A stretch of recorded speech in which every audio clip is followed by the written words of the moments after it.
donc le but aujourd'hui, c'est de voir cette expo. Et alors, si j'ai bien compris l'expo, donc ça a été écrit. Enfin, c'est une expo conçue en fait par le Musée des Arts et Métiers, que je fais un gros coucou au passage. Mais je crois qu'il n'y aura pas de Sylvie et Gérard cette fois-ci. Hein. Donc la dernière fois, on a fait une expo virtuelle sur les modèles réduits. Et c'était très drôle parce qu'il y avait des animations, que les personnages, on leur a fait faire un peu n'importe quoi. Donc bon, c'était pas très très très gentil pour ces personnes, mais c'était très très très très drôle. Donc il y a encore le replay hein, sur la chaîne si vous voulez regarder ça. Ça s'appelle Top Model, l'expo. Et très sympa le jeu de mots d'ailleurs. Et là, donc bon, on a aussi des expositions des musées, enfin conçues par les musées qui se retrouvent dans Google Arts and Culture. Donc elles ont pas du tout toute la même forme, hein, et je crois que celle-ci, c'est que du texte et des images. Et on avait fait ça, c'était le même format qu'on avait fait pour la création, enfin l'histoire du bâtiment qui allait être le musée des arts, musée d'Orsay, pardon. L'histoire du bâtiment qui allait devenir le musée d'Orsay. Donc c'est le même format, je me dis, tiens, ça fait longtemps qu'on n'a pas fait un format comme ça, histoire de varier un petit peu. Voilà, donc le but du jeu étant aussi de vivre un petit peu ça d'un point de vue expérience utilisateur, évidemment. Donc voilà, donc hop, construction de la Statue de la Liberté. Et ça, c'est un sujet que je trouve très sympa. Enfin, on avait vu aussi la construction de la Tour Eiffel. Enfin, ça, je trouve que c'est souvent génial parce que t'as des photos d'archives. Enfin, c'est souvent l'occasion géniale pour voir plein de photos où tu as les différentes étapes de création. Donc toi, ça te permet un petit peu de dire, tiens, le bâtiment, il est là, il est implanté. Mais de voir toute l'énergie, de voir toute la logistique qui a été déployée pour la mettre en place, hein, cette statue. Parce qu'il ne faut pas oublier, la Statue de la Liberté, elle est française. Tête cocorico, hein, donc Bartholdi est un sculpteur français. Et c'est un cadeau fait pour les États-Unis, enfin offert aux Américains, et elle a été édifiée. Donc là, ils nous ont mis les dates. Donc en fait, elle a été vraiment mise en place en 1886. Et donc on a à peu près, on voit les dates, donc 1875-1886, on a 9 ans donc de construction. Donc c'est pour rappeler aussi qu'un projet de ce type, mais c'est du temps, c'est hyper long. Donc ça nous permet aussi un petit peu de parler de ça, du rapport au temps, de la manière de concevoir un projet, les différentes étapes, la sculpture monumentale, et aussi un... Bon, je sais pas si vous en parlez, mais moi c'est un sujet que j'aime énormément, c'est le principe de la politique. Notamment le principe de représentation de ce qu'on appelle les grands hommes. Des grands hommes ou des allégories. Mais voilà, il y a toujours un petit lien politique entre tout ça. Ça, c'est des sujets que j'aime beaucoup et que j'avais eu en fait, j'avais eu un cours à l'université sur ça, d'une prof qui était passionnante. J'ai fait un petit coucou au passage. Donc voilà, c'était une prof passionnante et voilà. Un cadeau qui prend de la place quand même. Oh, si peu, mais vite fait, non, je suis pas d'accord. Attends, c'est pas parce que toi, dans ton salon, t'as pas la place de mettre une statue de liberté que voilà. Alors pour l'anecdote, quand Bartholdi, avant de vraiment concevoir la statue, il est venu aux États-Unis pour voir où est-ce qu'il allait la mettre. La statue, hein. Faites attention, calmez-vous tout de suite. Voilà. Non mais voilà, il a fait ce voyage pour voir justement, tiens, quel est l'emplacement idéal pour cette statue. Donc c'est lui qui a décidé qu'elle serait sur cette île.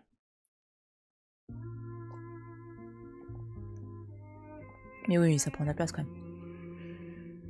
Donc voilà, donc on a hop. Alors, qu'est-ce qu'on a de beau ?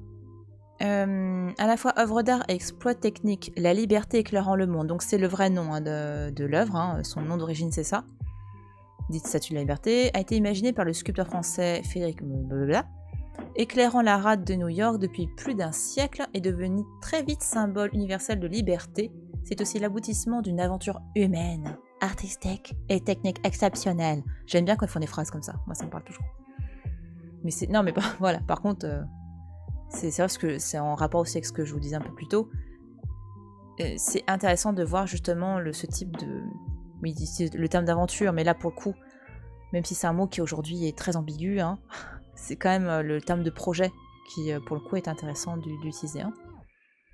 Encore, oh la vache, donc, après c'était la traduction hein, qui est traduite comme ça. Hein. Nous en France on n'aime pas trop les répétitions, dans l'anglais il n'y a pas de problème avec les répétitions.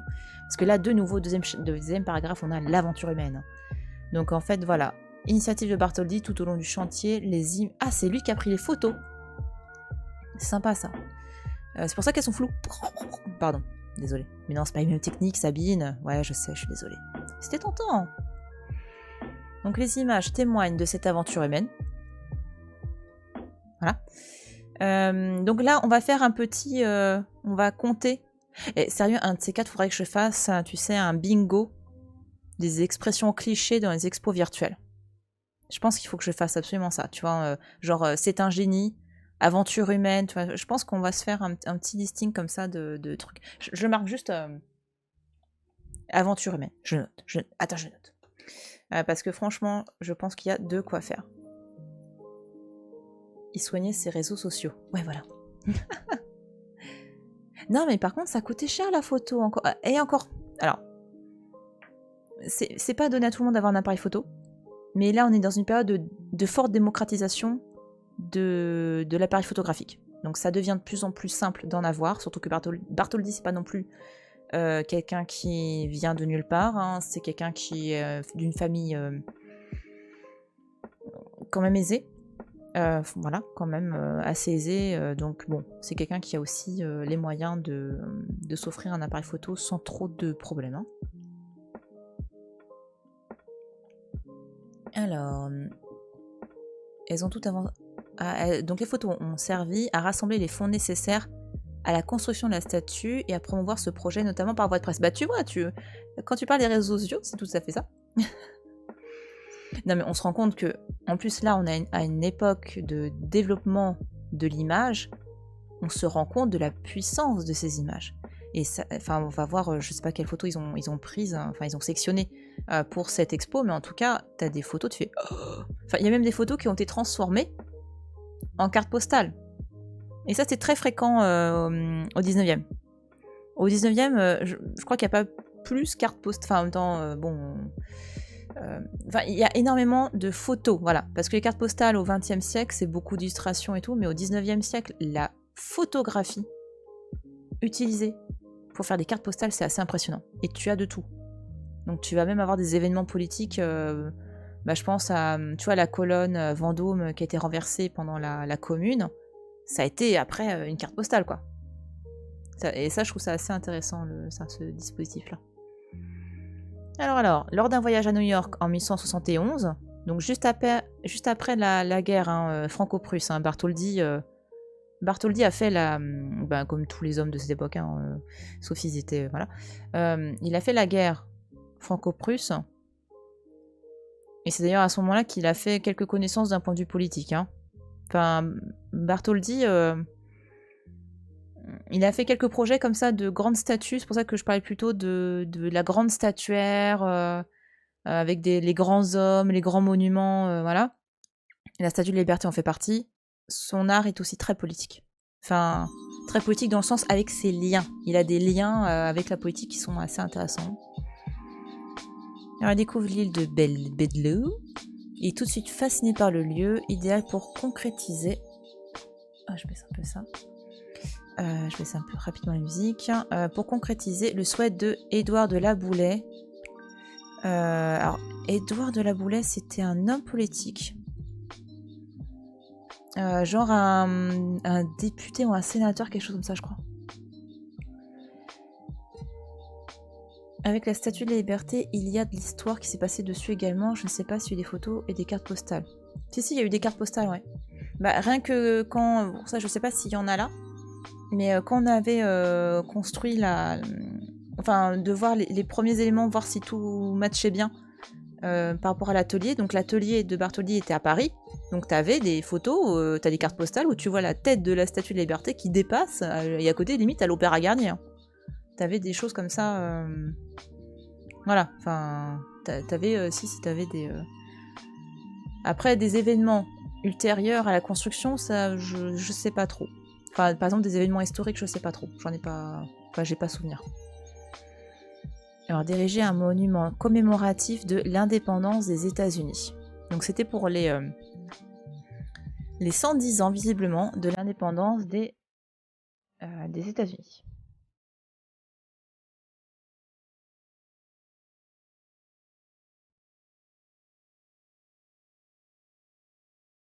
Alors, qu'est-ce qu'on a là?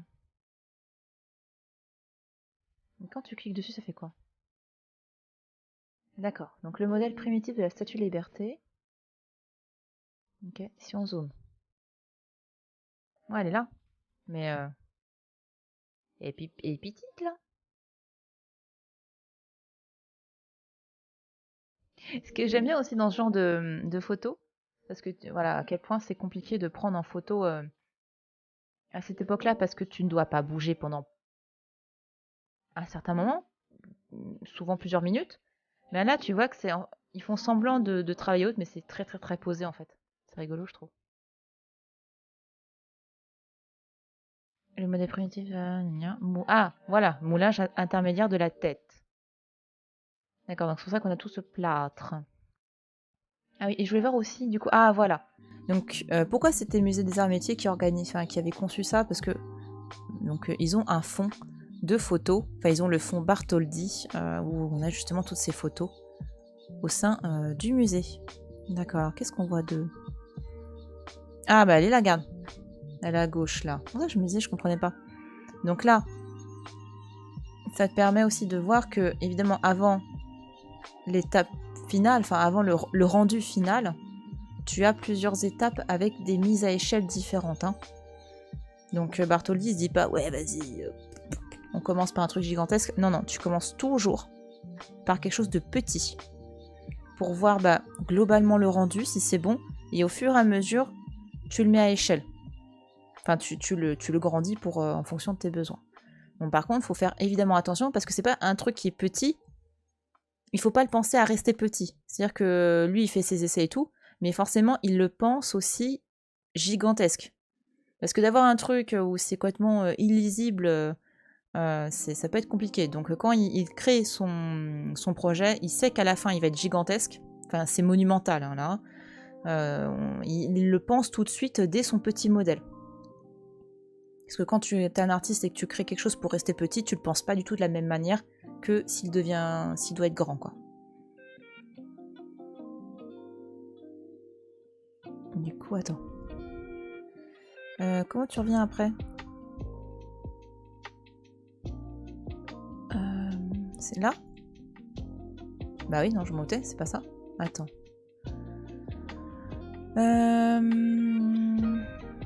Alors là, par contre, les gars, c'est un peu chiant parce que du coup, je sais pas comment on revient en arrière. Ah, comme ça. D'accord. Ok. Le projet démesuré. Oh, tout de suite démesuré. Mais non, c'est colossal. Hein? Non mais... Est-ce que c'est péjoratif comme mot démesuré, hein? Doit affronter plusieurs défis technologiques dans des délais serrés. Ah là là, et moi qui vous disais, ah ça, il faut du temps pour ces choses-là, bah ils avaient quand même la pression du temps, hein. La taille monumentale de la statue, donc 46 mètres, amène Bartholdi à choisir comme matériau le cuivre, plus léger que le bronze. Ouais, mais pas forcément... Oh si, d'un point de vue résistance, je pense que c'est pas quasiment... C'est deux métaux très... Il y en a, sauf qu'il y en a, c'est un alliage. Oh si, c'est peut-être plus résistant le bronze quand même. C'est peut-être plus résistant. Hein. Parce que le bronze, c'est un mélange de... Enfin, c'est un alliage entre du cuivre et de l'étain. Après, le cuivre est majoritaire. Et la dose d'étain, c'est en général... Bon, ça varie, hein, mais ça va de 5 à 15% à peu près. Démesuré comme mes tweets. Mais non, ils sont très cool tes tweets. J'ai beaucoup aimé le gif tout à l'heure avec la Belle et la Bête. C'était rigolo. Ça me parlait bien. Je me suis vue là.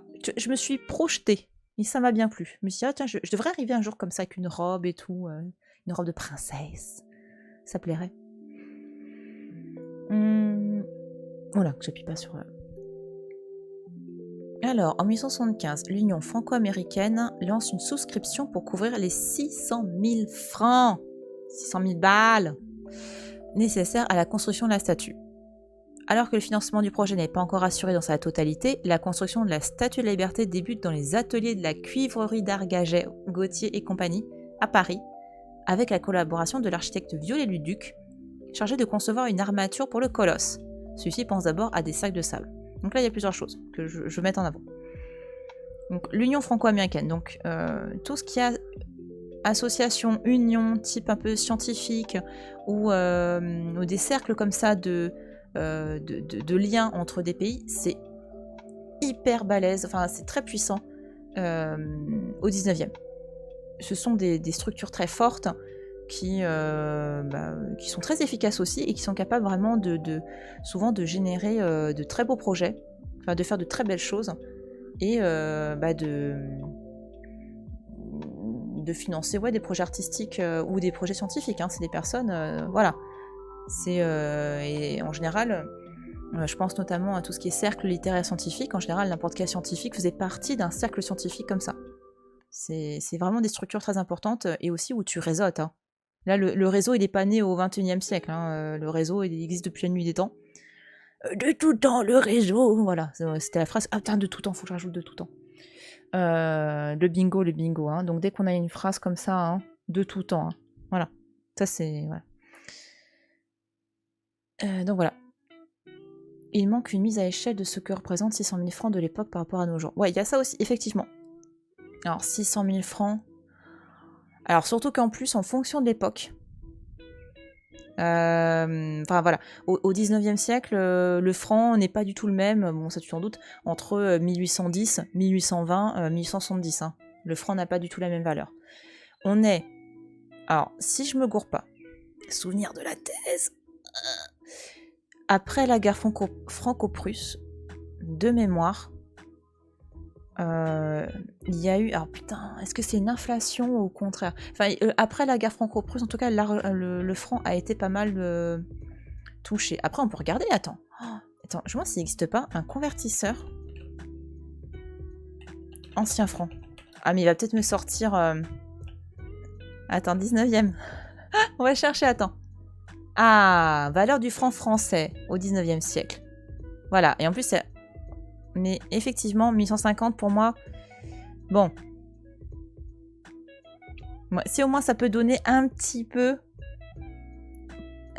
voilà, pour un petit peu se dire, voilà.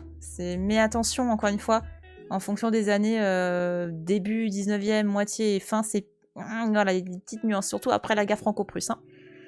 Donc un franc de 1150 est égal à 3,27 €. Voilà. Et après, on peut se poser ça, la question de la valeur d'argent entre elles, mais aussi, ce qui est peut-être... Voilà, moi, dans ma thèse, j'avais fait plus un parallèle avec ça. C'est plutôt, en gros, qu'est-ce que tu peux t'acheter avec l'argent de cette époque? C'était, voilà, et moi, j'avais fait des comparatifs parce que j'ai étudié la céramique, et de voir qu'est-ce que tu pouvais acheter. Soit tu pouvais t'acheter un morceau de pain, soit tu pouvais t'acheter... voilà, tu vois, d'avoir... bon, là, par contre, il faudrait que je me replonge dans... Enfin, ma thèse, j'ai soutenu il y a 5 ans, tu vois, c'est un petit peu loin pour moi, tout ça. Mais il faudrait que je regarde un petit peu. Mais par contre, c'est intéressant de se dire que, voilà, 3,27 €. Donc, ça donne à peu près... Même si, voilà, encore une fois, je pense, de mémoire, que c'était un peu moins, que le franc valait... ça valait, du coup, moins après la guerre franco, parce qu'il y a eu une dévaluation de ça. Attends, je regarde. Attends, tout simplement. Ah mince, 1871.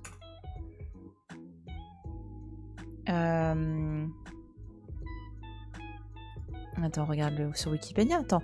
Ah. Attends, non, c'était avant. Attends, il y a eu la crise, hein, c'était quand? Non, c'était avant ça. Oui, on est au 20e. Et en plus, tu vois, à l'époque, c'était établi selon l'or, quoi. Donc, mais après, c'est un sujet super intéressant, mais je trouve que c'est très compliqué, voilà. Alors, gna. En 1871, le poids des pièces usuelles reste décimal. Ouais, voilà, et c'est ça, en fait, qui est assez compliqué. C'est là, Et là, on est en 1912. Ouais, puis après, point carré, ça a évolué. Oh là là, c'était... Mais bon, on peut se dire qu'on... On reste sur le... Attends, t'es là. Mais en tout cas, c'est une somme qui est quand même importante. 600 000 francs, c'est pas rien en fait. Et donc on a, voilà, on a cette association, cette union qui a besoin de trouver cette somme qui est importante. Et ben, ce qu'ils font, ils font quelque chose qui est très très très très fréquent au 19e siècle et aussi qui sera fréquent jusque milieu 20e siècle, c'est-à-dire de lancer des souscriptions. La souscription, c'est quand tu fais appel à une sorte de... C'est un appel public où en gros tu demandes aux gens de financer le projet. C'est une sorte de Tipeee, quoi, si on peut dire ça comme ça. Sauf que le terme officiel, c'est souscription. Ça peut être une souscription nationale quand c'est dans un cadre d'un projet politique d'envergure. Par exemple, bâtir un monument aux morts pour la guerre, tu vois. Enfin, ça peut être ça. Et les souscriptions, c'est vraiment, tu lances une souscription, lances un appel aux dons pour financer la construction du projet. Et du coup, donc ils commencent, ils sont dans l'atelier à Paris, et Viollet-le-Duc, donc c'est pas du tout un personnage anodin. Viollet-le-Duc, c'est un des architectes les plus célèbres au 19e siècle. Pas forcément le plus apprécié parce que pour diverses... Voilà, parce qu'il incarne... c'est quelqu'un de passionné par le Moyen-Âge. Et en fait, certains vont dire non mais c'est bon, gros, t'es gentil, Viollet... Par exemple, pour te situer, Viollet-le-Duc, il avait candidaté pour faire l'Opéra Garnier. Mais l'impératrice a fait... elle dit allez, Viollet-le-Duc, c'est mon chouchou, hop hop hop. Et l'empereur a fait non, t'es gentil avec... On en a marre de Viollet-le-Duc. Donc voilà, basta. Alors que tout le monde pressentait que ça aurait dû être lui qui aurait dû faire l'Opéra Garnier. Bah non, c'est Garnier qui l'a fait. Viollet-le-Duc, c'est aussi un passionné de monuments. C'est un très grand théoricien d'architecture. Et il va restaurer aussi certains bâtiments religieux. Voilà, donc il va foutre un peu son nez partout. Donc parfois pour le pire. Par exemple, c'est lui, tu vois la Sainte-Chapelle, ouais. En fait, la Sainte-Chapelle, le niveau d'en bas, il est très 19e. Et en fait, c'est lui. Bonjour, la flèche de Notre-Dame. Par exemple, voilà, tout à fait. Tout à fait, Viollet-le-Duc, c'est ça. Tout à fait. Salut Toudatique Celtique, comment tu vas? Oups, t'es en retard. Oui, je t'en veux. Je t'en veux. Je t'en veux. Non, je t'en veux pas tout. Non. On a mis en place d'ailleurs un petit truc rigolo, Toudatique Celtique. Je suis en train de me dire, tiens, ça pourrait être rigolo d'avoir un bingo. Tu vois, de toutes les expressions à chaque fois qu'on a complètement hyper consensuelles, hyper clichés. Genre, ah, c'est un génie. Là-dedans, on a trouvé c'est une aventure humaine. Et aussi, j'ai rajouté de tout temps. Voilà, je suis en train de constituer au fur et à mesure ce petit bingo. Donc, ouais, donc on a commencé. Enfin voilà, on parle un petit peu de la tour, de la Statue de la Liberté, on va y arriver. Et du coup, donc Viollet-le-Duc, c'est quelqu'un de très très très important. Et c'est vrai que c'est impressionnant de dire de faire une armature. Parce que va construire le machin, va transporter après tout ce bazar là. On peut ajouter, c'est la première fois. Ah oui, mais bien sûr, mais bonne idée. Ah, puis celui-là, on va le retrouver, hein. C'est la première fois. Ouais. Ah là là, on en a déjà 4, c'est incroyable. Il faut que je fasse ce bingo, alors là. Oh là là. C'est parfait. Ah, regardez-moi cette photo comme elle est belle. Alors, par contre, je me demande... Bon, c'est peut-être une question de numérisation, mais j'ai l'impression qu'elles sont un tout petit peu pixelisées. J'ai l'impression. Oh, t'as vu ce tenon dans la tête qu'elle se prend là? La pauvre. C'est une poutre, en fait. Donc bon. Ah, et là, tu vois, lui, il a un peu bougé. On sent la photo, ça a été... Voilà. Moulage de la tête de la Statue de la Liberté anonyme, provenant de la collection Musée des Arts et Métiers. Ah, puis là, tu vois les... Hop.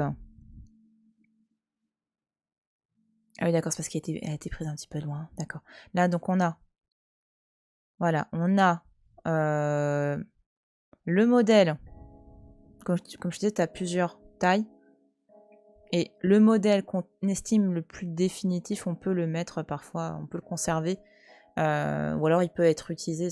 Alors ça, c'est soit une vitrine, soit ça peut être aussi une machine à mise à échelle. Enfin, voilà. Mais je pense que c'est plutôt une vitrine, histoire de la garder. Alors de ce que j'ai trouvé vite fait, un ouvrier des mines de Carmaux gagnait en 1911 5 francs 33 par jour. Ça doit faire quelque chose comme 138 francs par mois. Ouais. Mais voilà, qu'est-ce que tu pourrais t'acheter? Ah attends, du coup... Voilà.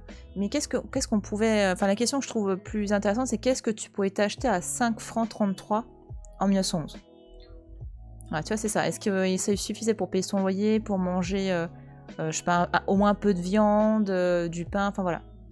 Parce que pour nous, aujourd'hui, c'est 5 euros, mais mon Dieu. Mais peut-être que... Bon, ça a énormément évolué, évidemment, le cours de l'argent.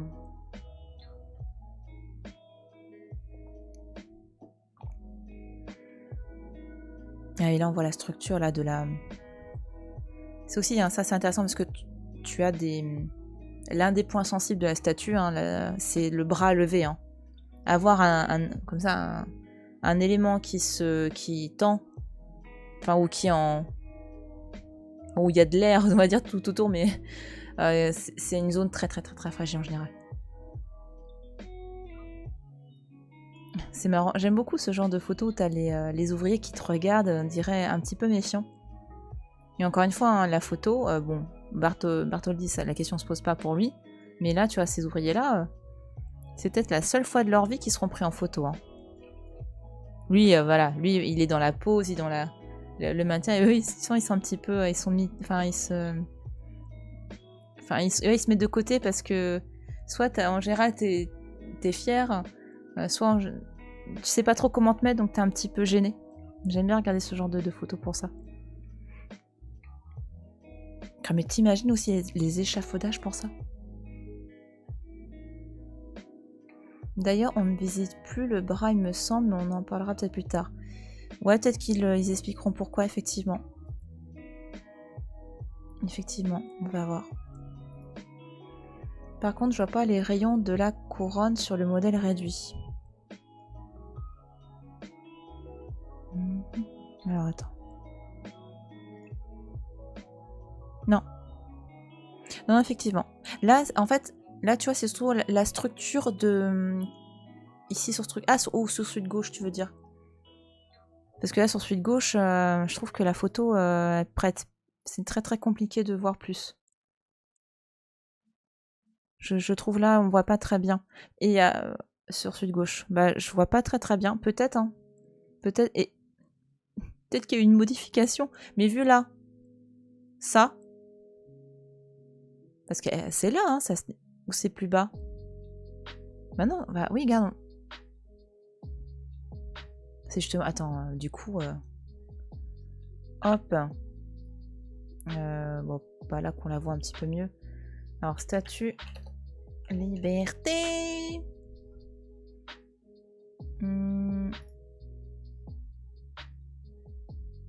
Ouais, elles sont juste au-dessus, là-bas, de cet espace où on peut être. On peut visiter, là. Ok. Ah bah ouais, non. Et en même temps, voilà, c'est le moulage encore. Hein. Ils sont encore sur le moulage, donc... Oh, attends, du coup, ça veut... Est-ce que je me pose la... Non, ça peut pas être ça.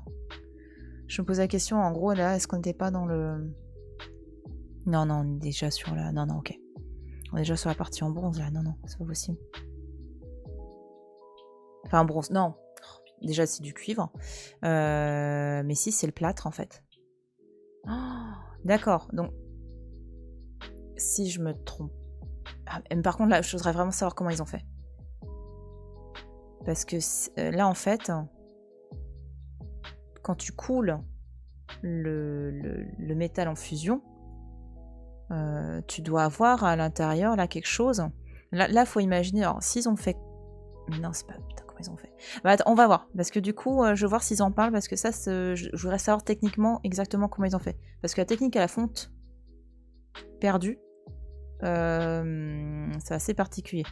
Donc attends. Attends, j'ai vu un truc, je cru voir. Attends. Le hangar était peut-être pas assez grand pour les mettre tout de suite. Ah bah oui, oui, ils ont dû y aller... Là, ils ont fait comme ils ont pu. Mais je crois qu'à un moment donné, on voit la tête qui sort carrément de l'atelier parce que c'est trop grand, c'est pas possible. Alors, les moulages en plat de la Statue de la Liberté. Voilà, on va parler un petit peu. Ouais. Un modèle d'exécution en plâtre au 1/16e d'une hauteur de 2,11 m est réalisé, à partir duquel un découpage de différentes parties de la statue est effectué. Pour chaque élément amené à sa taille définitive, on construit une structure en bois que l'on recouvre. D'accord, ok. Sur cette forme en plâtre modelé, on positionne des gabarits en bois qui servent ensuite de moule pour le martelage des... Ok, j'ai compris. Alléluia, donc non, c'est pas de la fonte. D'accord, parce que je me disais, mais comment... Ok, c'est bon, c'est bon. Du coup, donc on a vu le petit modèle. Et hop, à chaque fois, tu dois faire de plus en plus grand. On avait le modèle 1/16e, donc je pense que c'était... ça devait être... Non, c'est celui plus haut là. Celui-là, je pense. Parce que là encore, c'est que la tête. Donc on a le 1/16e qui va ensuite être décliné, donc hop, plus grand. Et pour ça, du coup, on va, donc à partir de ce modèle-là, on fait différentes découpes. Et ces découpes-là, bah, ça permet après de dire, bah, tiens, cette partie-là, qui sera à la fin, on va l'agrandir. L'idée, c'est pas d'agrandir tout d'un coup, c'est de se dire, bah, le modèle qui fait 2 mètres, on le coupe en différents morceaux, on prend chaque morceau, et ce morceau, on l'agrandit. Une fois que c'est fait, eh bien, là, c'est ce qu'ils ont fait. Ils l'ont fait en plâtre, donc ça, cette photo-là, donc là, c'est du plâtre. On a les échafaudages autour qui permettent aux artisans de travailler et tout, et de maintenir la chose aussi. Et ils ont donc plaqué par-dessus la tôle de cuivre, et hop, ils tapent dessus pour que ça prenne la forme. Bon, ça peut être chauffé aussi, hein, ça prenne la forme du modèle. Donc en gros, il va y avoir un plaquage par-dessus là du plâtre de tôle en cuivre. Et après, t'as plus qu'à péter le plâtre en dessous, hein, si tu veux t'en débarrasser. Hein. Parce que c'est un poids aussi. Hein. Voilà, c'est pour ça que je me disais, mince, j'avais besoin de comprendre comment celle-là s'était fait. Du coup, c'est super chouette, j'aime beaucoup. Je trouve que c'est génial d'avoir ce genre de... Voilà. Et du coup, en ça, ils reprennent un petit peu... tu vois, notamment le colosse de Rhodes. Donc ça a disparu. Hein. Donc c'était une des 7 merveilles du monde. Et d'un point de vue technique, ça a été pareil. C'était une âme en bois. Et ils ont martelé dessus les différentes plaques de métal. Donc c'est la même technique en fait, sauf que là c'est du plâtre et les détails sont assez impressionnants là. C'est très très beau.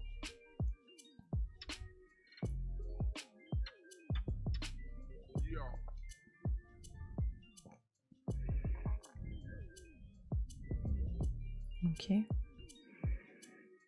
Auguste Bartoli devant les moulages en plâtre du drapé de la main gauche de la statue. Ouais, on voit, il y a une main là. On aperçoit également l'index en cuivre. Ah! Là? C'est ça? C'est l'index là? Parce que là on voit la main. Le drapé, effectivement. Et là, ouais, je pense que t'as le doigt là. Si je me trompe pas. Ça doit être impressionnant quand même, hein. Je trouve, hein, ça doit être quelque chose, hein. Donc, ah oui, donc 300 feuilles de cuivre. Ouais, j'aurais dit plus, tu vois. Là, comme ça, j'aurais dit au moins peut-être 1000 feuilles de cuivre. Bon, après, tu me diras, ça dépend de la feuille de cuivre, je sais. D'une épaisseur de 1 à 3 mm. Ouais, donc c'est léger, hein. Parce qu'il faut que ce soit léger. L'une des problématiques de la sculpture, c'est la légèreté. Et en même temps, faut aussi de la résistance. Parce que trimballer après la statue, même si elle est en différents morceaux, c'est un poids. Donc c'est pour ça on évite au maximum les statues en ce qu'on appelle en fonte pleine ou en métal plein. Enfin, parce que c'est un poids énorme, c'est lourd, et en plus, c'est perdu. Alors, on pense rentabilité, on pense économie des moyens, et ce serait con, tu vois, de perdre du métal. T'as une enveloppe, mais pourquoi à l'intérieur ce serait rempli de bronze et de cuivre autant qu'ils servent? Donc tu fais au maximum, tu es vide au maximum, hein, pour avoir une statue. Parce que la statue ne bouge pas, enfin fondamentalement. C'est juste qu'à l'intérieur elle est vide. Donc il y a vraiment. Oh, regarde comment c'est beau. Ça devait vraiment être rigolo de s'imaginer dans l'atelier comme ça. La main et le flambeau de la statue. T'imagines, t'es dans l'atelier. C'est quoi ça? Non, c'est normal. C'est une main de 10 mètres. On peut pas zoomer plus? Non, je suis au max là.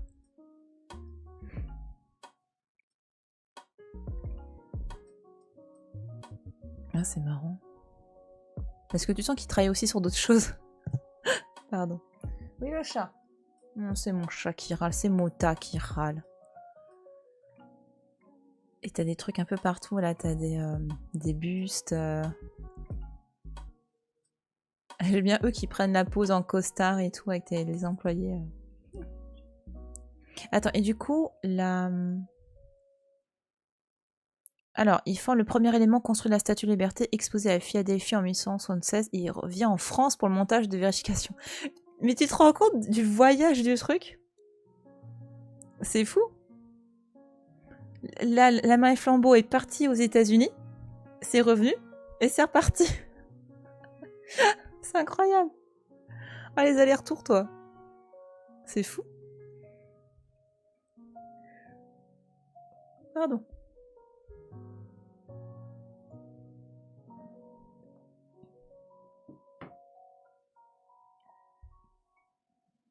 Je trouve ça vraiment dingue de ces allers-retours. Et là, tu vois, t'as encore le plâtre qui est là, je pense. Là, t'as le modèle 1/16e. Et hop, hop, hop.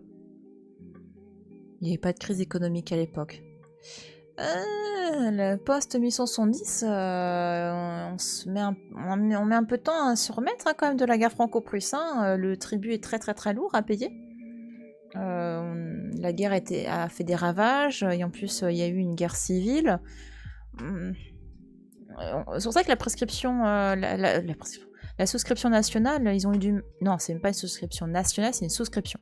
Donc ça veut dire que c'est même pas... l'Union française-américaine, lorsqu'ils ont lancé ça... Non, c'est post-1870, c'est pas hyper la joie, hein. C'est... Ouais, l'argent coule pas à flot, hein. On est dans une phase de reconstruction. Et du coup, c'est aussi pour ça, je pense l'idée de souder les liens avec les États-Unis, parce qu'il faut imaginer que, d'ailleurs ça on en parle un petit peu, hein, on en a parlé pendant le jeu FMV sur Titanic, hein. Les États-Unis, c'est l'un des plus grands clients, enfin Amérique et Amérique du Sud, hein, les deux, hein. Ils font partie de ça, c'est vraiment tout ce qui est transatlantique, voilà, ça fait partie des plus, enfin les pays transatlantiques sont parmi les plus grands clients de la France sur certains secteurs, comme notamment la mode, mais pas que. Il y a plein d'autres choses. Et ils essayent, là, je pense, de ces moments clés où ils recréent ces liens-là. Et c'est pour ça qu'après, ce seront des clients très privilégiés au début du 20e, en partie. Et du coup, le crack de Wall Street, ça sera une autre crise. Ouais. Mais qu'est-ce qu'il y a, Mouta? Qu'est-ce qu'il y a, Calico? Bah ouais. Bah ouais. Bah viens. Bah viens. Après, voilà, peut-être qu'un historien me dirait qu'est-ce que tu racontes comme connerie, mais voilà. Pour moi, cette phase post-guerre franco-prusse, elle n'est pas hyper joyeuse financièrement, pour moi, hein. Par contre, le Second Empire, juste avant, c'est une époque fastueuse, hein, très, très luxueuse d'ailleurs. Mais ouais, 1970, ça va pas hyper bien, hein. En plus, Paris a été assiégé par les Prussiens, les Parisiens ont crevé de faim littéralement. C'est pour ça qu'il y a eu la Commune, hein. S'il y a eu une guerre civile, c'est parce que les Parisiens Au bout d'un moment, quand t'as plus que des rats à manger, tu as trop tiré sur la corde, t'en as marre. Non, bon. Oh là, toi tu ronronnes bien, toi. Ces petits ronrons ASMR. Vas-y, fais du ronron ASMR. Laisse-moi tranquille, je veux juste dormir. Vas-y, Ocha, installe-toi.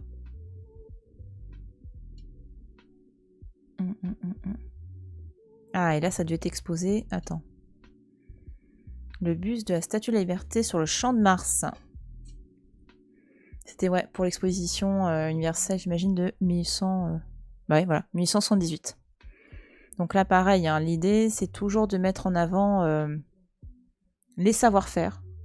Et de la même manière que les photos, la presse et tout ça, l'un des moments clés pour un pays de montrer ce qu'il sait faire d'un point de vue artistique, technologique, ce sont les expositions universelles. C'est très très important et surtout celles de ces époques-là, les années 1867, 1878, 1889 et 1900, c'est des moments clés. Hein. Tu vois, là, on présente la Statue de Liberté. En 1889, qu'est-ce qu'on présente? Bim, la Tour Eiffel. Enfin voilà, ce sont des moments clés pour ça. En 1900, on construit le Grand Palais à Paris. L'idée, c'est vraiment de montrer qu'est-ce qu'on sait faire. La France, tu vois, il y a ce côté, cette fierté nationale très importante. Et pour eux, c'est hyper important parce qu'en fait, dans les... donc, ils se sont, en fait, clairement, les Français se sont bougé le cul à partir de l'expo 1860, enfin, même avant celle de 1867, mais en gros, ils se sont pris une déculottée incroyable par les Anglais. Lors de l'exposition de 1851 parce que voilà, la France était un peu en mode ouais, je suis sur mes lauriers tranquille. Les Anglais se sont ramenés en mode regarde, moi je te fais le Crystal Palace. Et c'était extraordinaire d'un point de vue technique, technologique. Et la France elle s'est dit bon, on est en retard. On a 10 ans de retard, tout va bien. Bon après ça n'a pas vraiment changé. Chut. Faut pas le dire. Donc voilà. Mais en tout cas, on présente cette Statue de la Liberté à l'exposition universelle de 1878.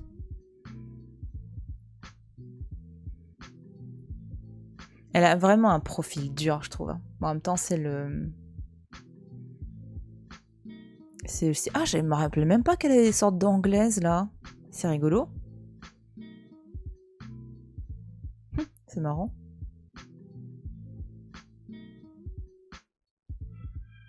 Mais bon, en tout cas, là, on est clairement dans une sculpture dite classique. Hein. L'idée étant d'incarner la culture classique française. Donc, on fait des choses, on va dire, sérieuses. Hein. C'est très important. Hein, c'est un style particulier qui s'inspire notamment de l'art gréco-romain. Mais très stable, très... Je dirais pas figé, mais... L'idée, c'est pas de... Si tu montres trop de mouvement, ça paraît un petit peu bordélique. L'idée, c'est de montrer de la rigueur, de la droiture. Donc, tu fais des œuvres qui sont censées être stables. Des Anglaises aux USA, un con... Mais oui. Mais complètement. Alors, c'est quoi ça? Bah, ça, c'est le... martelage des feuilles de cuivre. Ouais. Je me demande par contre, c'est le nombre de personnes qui ont travaillé sur ça. Je me demande s'ils en parlent, tu vois, le nombre de... Et en même temps, c'est compliqué de savoir, hein, mais de... Le nombre d'ouvriers en fonction de l'action à faire. Tu vois, entre ceux qui font les échafaudages, ceux qui martèlent le cuivre. Je me demande combien de personnes ont travaillé sur tout ça. On n'entend que des coups de marteau, des grincements de lime, des cliquetis de chaînes. Partout, une agitation à brouhaha, un remue-ménage énorme. On se croirait dans une vaste usine. Donc, le Moniteur universel est un des journaux... c'est un des journaux très très en vogue au 19e siècle, très très très lu, très... C'est comme nous, ce sera un peu Le Monde, tu vois, ouais, pour faire simple. Vraiment, hein, un gros raccourci, mais c'est pour... plutôt sur la question de... Voilà, c'est quelque chose qui était assez lu. 29 mars 1885, donc c'est quelque temps avant qu'elle soit achevée. Hein. Et j'aime bien cette citation de l'usine, parce que oui, l'œuvre, enfin, faire une œuvre d'art, ça implique souvent une usine, enfin, un lieu salissant, tu vois. On voit souvent l'artiste dans son atelier, c'est très beau, souvent il est tout seul, c'est très propre, etc. Alors que t'as beaucoup de choses qui se faisaient comme ça en usine, enfin, je trouve ça, j'aime bien. Enfin, je trouve que c'est important de le remettre en avant. Martage des feuilles de cuivre. Ah, mais c'est vrai que t'imagines, parce qu'ils ont pas de casque, hein. Enfin, les conditions de travail là-dedans.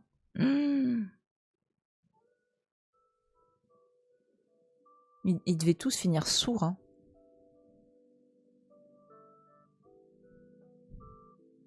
À moins de finir écrasé par un morceau de plâtre, je sais pas.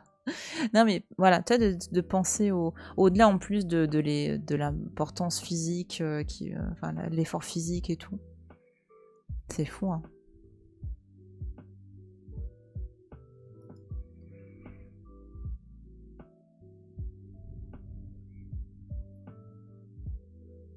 Et là pareil, tu vois toutes les petites projections là. Ça dans les yeux, les voies respiratoires, miam miam miam.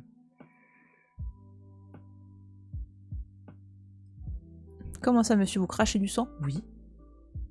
C'est parfaitement normal.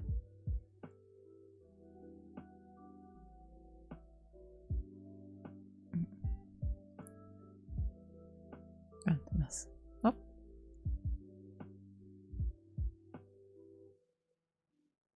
C'était la norme à l'époque. Mais heureusement que ça a changé. Salut Crasse-Tête, comment tu vas? Jolie photo. Ah, mais. Ça, c'est toi, Crasse-Tête, t'as fait planter Google. Alors, c'est quoi ça? J'ai des ateliers Gaget, Gauthier et compagnie à Paris. Alors, par contre, je voudrais savoir, qu'est-ce qu'ils ont fait d'autre? En gros, est-ce qu'ils sont...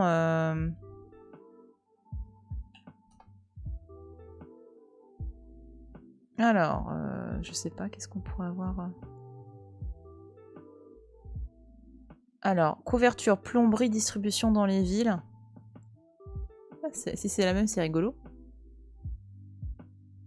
Bon, c'est une fonderie avant tout. Hein. C'est une fonderie avant tout. Elle a été située rue de Chazelles. D'accord. C'est marrant.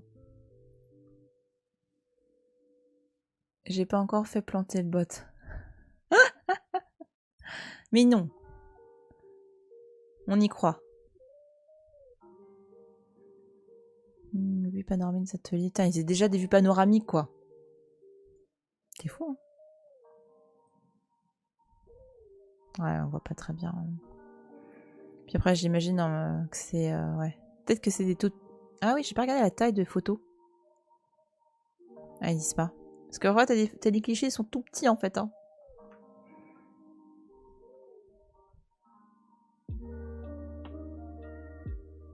Alors, Gustave Eiffel prend la succession de Viollet-le-Duc à la mort de celui-ci en 1879. Voilà, donc Gustave Eiffel, qui est ingénieur hein, de formation, accessoirement connu pour une sorte de monument étrange parisien. Mais en tout cas, oui, c'est quelqu'un qui va intervenir comme ingénieur sur différents projets, comme voilà, la Statue de Liberté aussi, mais bon, il n'aura pas un très très grand rôle là-dedans. Le bon marché par rapport aux structures en métal, enfin voilà, c'est quelqu'un qui va intervenir sur plusieurs chantiers comme ça. Donc, il renonce aux solutions techniques de son prédécesseur, bravo, et imagine une structure entièrement métallique, souple et légère, sur laquelle les plaques de cuivre formant l'enveloppe de la statue sont fixées. D'accord. D'accord. Donc l'autre là qui pensait à des sacs de sable ou du bois en fonction d'eux, si j'ai bien compris. Lui, il veut remplacer ça par de structures métalliques. En même temps, c'est son boulot. Hein. Eiffel, c'est ça, c'est son kiff, c'est métal. Toujours étonné de voir l'évolution des gens, mode, style de vie en seulement un peu plus de 100 ans. Par rapport à quoi? Ah, la manière dont on travaillait à l'époque?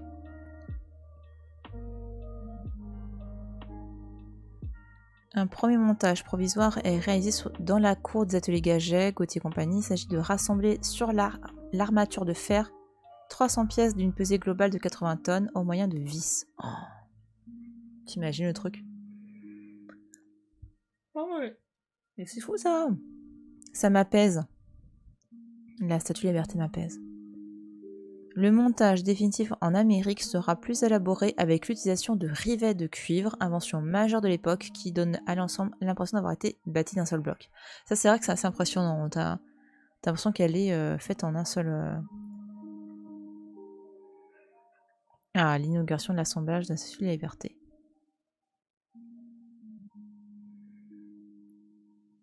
Encore une victoire des lobbies du métal Silverhand. Ah, n'importe quoi. Les photos des ouvriers de leur atelier. Ouais, c'est vrai. Quand je vois une photo comme ça, je pense souvent, et du coup, c'est-à-dire que c'est assez bien fait. Tu sais, dans Retour vers le futur 3, quand il est avec l'inauguration de l'horloge de Hill Valley. Mais ils ont parfaitement compris, c'est comme ça que ça se passait au 19e. Hein. Ce type d'inauguration. Enfin, j'ai envie de dire, quand on a vu une, tu les as quasiment toutes vues, mais elles se ressemblent beaucoup, tu vois, à toutes ces personnes, pardon, ces hommes présents, habillés de manière très solennelle, avec vraiment tous les symboles de la République, ou de la vie, voilà, de l'autorité politique. Ah, et là, c'est rangé, hein. Tu vois là comment c'est rangé? Alors que les photos d'atelier avant, comment c'était le bordel? Tu sens là qu'il y a du gratin qui est venu pour la photo? On leur a dit vous avez intérêt à ranger tout ça, hein, sinon on pop-up, pas de chèque. T'imagines les gens qui habitaient là? Ils disent putain c'est quoi ça? Oui, juste ces hommes. Ah bah oui, pas déconner non plus. La seule femme elle est là. Bon, on s'en fout, elle les domine. Elle est plus grande. Bon, elle est pas vivante, mais c'est pas grave. Par contre, j'imagine la tête plus grosse. Bah non, parce qu'elle fait 36 mètres de hauteur. 36 mètres... Oh, le corbeil. Non, dis donc. Ah, mais ces Anglaises... Mais vraiment, les Anglaises, ça me perturbe. Je me rappelais pas qu'il y a des Anglaises. Oh, mais qu'est-ce qu'elle tire la gueule, là? Elle a l'air vénère, quand même, hein. Tu m'étonnes que ça devait être un bordel à déplacer. Oui. Oh, mais tellement. Rien que là, tu vois, de mettre ça, de sortir ça de l'usine, enfin de l'atelier. Pour là, le petit discours de Bartholdi avec les députés et tout. T'imagines ça? Il y en a qui ont dû laisser leurs mains, leur dos, là. 24 octobre 1880. Quoi, la liberté, c'est moi? C'est ça. Donc, ça, on a vu. Alors, l'assemblage durera 2 ans et 8 mois. Et ouais. Non, on a vu ça là ou pas? D'accord. L'assemblage de la structure métallique, donc ce qu'il y a à l'intérieur. D'accord. Mais c'est vrai que c'est pas con, hein, ceci d'avoir fait ça. Hein. Par contre, je me pose la question du poids. Hein. Ça devait être... Ouais.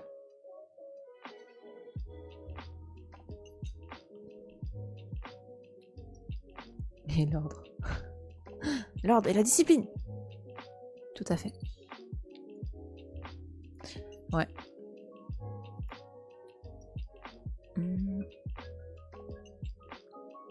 Oh, c'est fou hein, de dire que rien que le montage de tout ça dans la cour de l'atelier, c'est 2 ans. Rien que le monter la structure métallique, c'est ça, c'est 2 ans. C'est fou, hein? Ah, c'est marrant que ça fasse ça. Attends. Hop.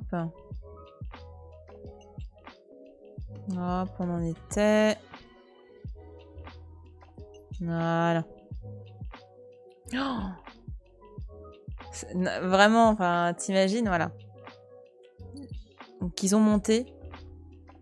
Parce qu'évidemment, l'idée, c'est pas d'envoyer le tout aux États-Unis en mode allez, cadeau hein, et bonne indépendance, hein, bonne célébration.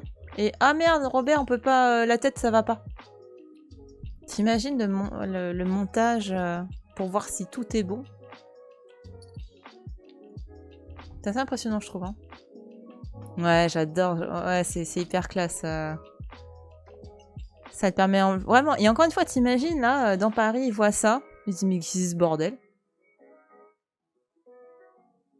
Ou alors, ils en avaient, les voisins, ils en avaient marre parce que. Attends, c'est rue de Chazelle. Ah, je sais plus où on en était au niveau des. Enfin, parce que. Paris sort là, sort à peine. Enfin, non, ils ont pas fini, mais les travaux d'Haussmann ont été un petit moment donné, un petit peu, voilà. Notamment parce que Haussmann s'est fait dégager. Parce que notamment. En partie parce qu'il est piqué dans la caisse et parce que les Parisiens n'étaient pas très contents. En même temps, les Parisiens venaient de se taper 20 ans de travaux avec tout le bordel que ça impliquait. Et t'imagines là, ah, on a fini avec les travaux haussmanniens. Ah, punk, punk, punk. Il y a statue de liberté. Non. C'est pour ça que tout le monde se cassait dans l'ouest parisien. Il y avait moins de bruit, c'était plus calme. C'est... Enfin, ça joue.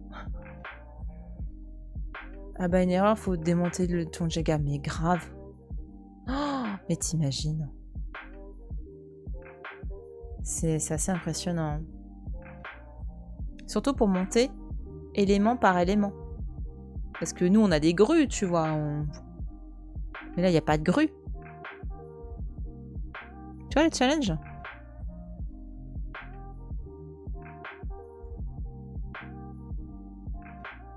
Bah bravo, ça... Hein? Ça glande, hein? Ça glande beaucoup, là, hein? Hein? Hey, salut Kainan! Bienvenue, toi qui aimes la culture. Installe-toi, on parle de la construction de la Statue de la Liberté. On a des très très belles photos. Donc ouais. Non mais c'est vraiment... Ah oui, là, il y a le flambeau là qui est ouvert. Et ça te permet aussi de voir l'échelle, là. Il est trop mignon, lui, qui passe le balai. C'est mon coup de cœur, lui. Franchement, c'est pas mignon comme tout, là. Eux, là, qui le regardent, mais qu'est-ce qu'il fait, GG? Il passe le balai, lui. Ouais. Donc bon. Non, mais voilà. Vraiment, voilà, blague à part. Se poser 2 minutes à la place, là, de ces Parisiens qui voient ça, tu vois, cet élément incroyable se constituer petit à petit. C'est juste fou. Enfin, et j'aurais bien voulu voir ouais, le fait de les machines qui permettent de monter, enfin, plus ou moins les mêmes mécanismes. Voilà, c'est des poulies en fait. Hein, c'est assez impressionnant. Ah, c'est beau, hein? On devait se débrouiller avant. Hop. Voilà, tu vois, à un moment donné, Paris, il y avait ça. Tu te rends compte quand même? C'est vrai que voir les machines derrière tout ça, ce sera sympa. Ouais. Ouais. Ouais, tu dis c'est fou. Parce qu'attends, donc Gaget, c'était à... Ah mais c'est aujourd'hui, c'est rue Crozatier, là, l'actuel Gauthier et compagnie, mais avant c'était rue Chazelle, c'est ça? Attends, est-ce que là ils disent des choses en plus, là? Tu vois, vas-y, va chercher ton... Ouais, parfaitement normal. Bonjour. Ouais, donc c'était 25 rue de Chazelle, à Courcelles. Assez particulier dans le paysage, hein? Donc ça, c'est les photos qu'on a vues.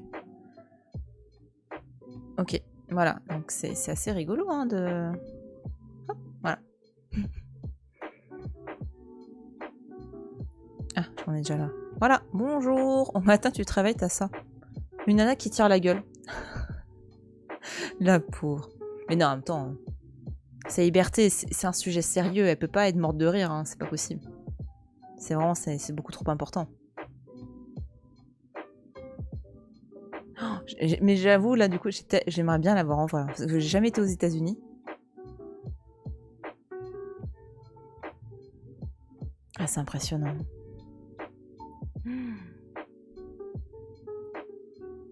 Donc 2 ans et 8 mois pour tout ça. Mais comment ils ont fait pour le bras? Parce que là en fait, ils ont monté j'imagine, des échafaudages un peu jusqu'au bout. Ils sont en train de les retirer. C'est impressionnant, hein. Et voilà pas l'ombre que ça te fait. Ah, mais oui! Et comment on fait, hein? Il voulait prendre le petit déj, là, sur le mini-balcon. T'imagines? Non, mais par contre, c'est rigolo ce que tu dis, parce qu'en plus, c'est... Quand t'as des problématiques qui sont la chaleur et la lumière, et que t'as une nana de 36 mètres qui te cache le soleil, t'imagines?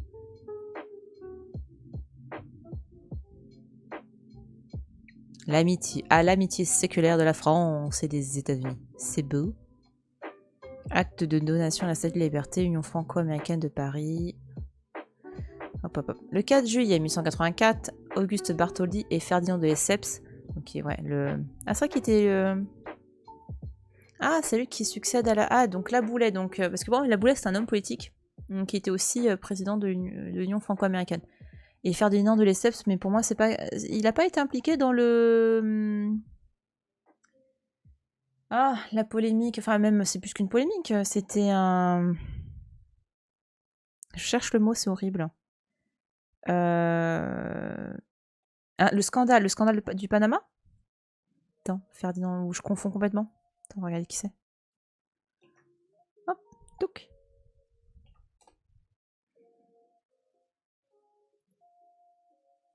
Voilà, c'est ça.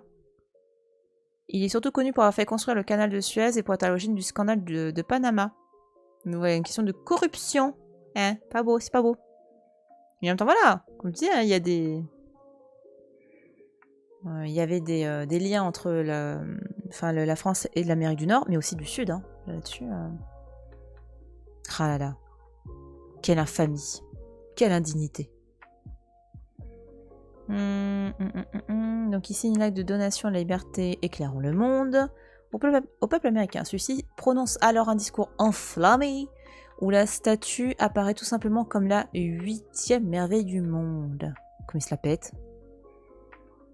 Oui, semence séculaire, vu que 150 ans avant, il n'existait pas. Chut. Il faut pas le dire. Chut.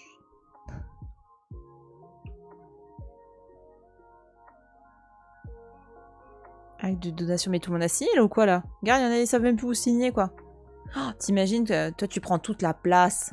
T'arrives cash. Attends, le jeu c'est où est Bartholdi? Où est-ce qu'il est? Paul Beurdelais? Qu'est-ce qu'il fout là? Bah pour moi, à moins que ce soit un autre, mais Paul Beurdelais, la famille Beurdelais, ils font des meubles. Des meubles de luxe, hein, mais des meubles quand même. Qu'est-ce qu'il fout là? Bon. Bah, peut-être pas. Peut-être que lui, il a fait autre chose. Alors il est où Bartholdi là-dedans, là? Ah! Oh, mais on dirait presque une œuvre contemporaine, une œuvre dada, tu vois, avec tout le bordel. Mais gars, ils ont signé tous partout, là. Mais et vous êtes cru où? Mais t'as vu toutes les signatures, c'est incroyable.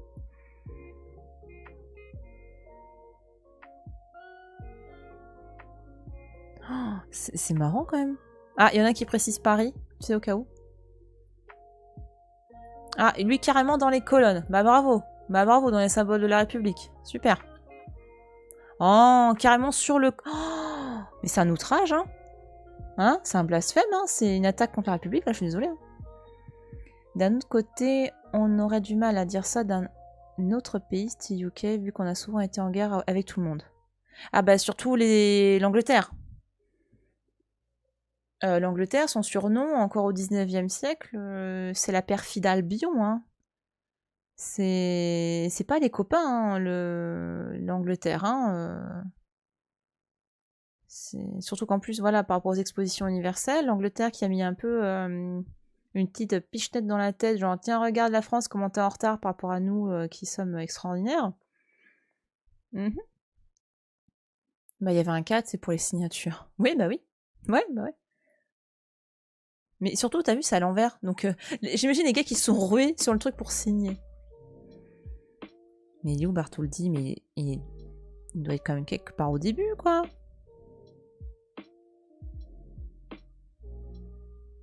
Ah, lui, il précise qu'il est député. Tout le monde l'est. Ça, c'est génial. Ministre du Commerce.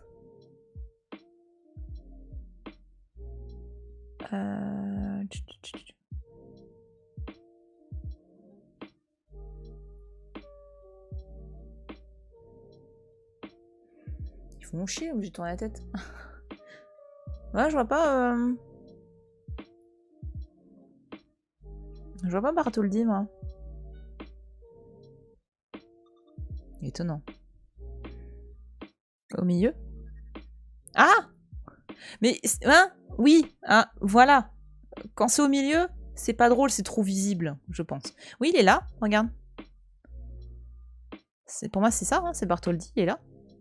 Bah merci, tu es mes yeux. Alors, par rapport à ça, j'ai commandé mes nouvelles lunettes, hein.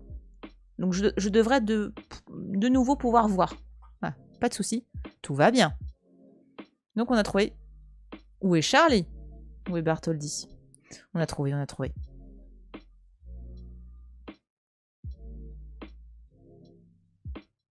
Auguste Bartholdi au pied de la Statue Liberté. Donc ce serait lui là? Attends, à quoi il ressemble, tiens, Bartholdi? Attends. Bartholdi. Auguste. Ok, ouais. Bon, bah oui, c'est lui. Merde, c'est où? Là. Ouais, regarde. On connaît la barbe. Au pire, personne ne reconnaîtra, donc c'est lui de base. Oui, voilà. C'est lui. Tu as raison. Tu as raison, c'est Bartholdi, il est là. Il a une bouille sympa, hein. Il y a une bouille sympatoche. Cynthia, ok. Touc.